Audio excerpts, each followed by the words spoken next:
دیا۔ ڈکی بھائی کے بارے میں کچھ کہنا چاہیں گے؟ 100 دن جیل میں گزارے انہوں نے، وہ ہاں، ڈکی بھائی کے بارے میں یہ کہنا چاہتا ہوں کہ میں اس حوالے سے ایک خط لکھنے کا ارادہ رکھتا ہوں آرمی چیف صاحب کو، کیونکہ اسلام آباد میں بھی یہاں پہ کچھ لوگوں کے ساتھ زیادتی ہوئی اور وہ حقائق ابھی تک قوم کے سامنے نہیں آئے ہیں۔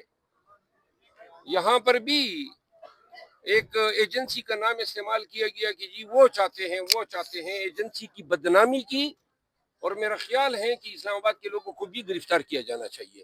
ڈکی بھائی کی وہ ویڈیو میں نے دیکھی ہے، بہت زیادتی کی ہے، اور اس کو میں کہنا چاہتا ہوں ان لوگوں کو چھوڑو مت، جنہوں نے تمہیں منہ پہ چپیڑے مارے ہیں ان کو کہو جب تک ان کو رگید نہ لو اور کتے جیسی ان کی حیثیت نہ کرو نا، وہ جو افسر ہیں جنہوں نے تمہیں منہ پہ چپیڑے مارے ہیں، یہ کوئی انسان نہیں ہے، کوئی گندی نالی کے وہ کیڑے ہیں۔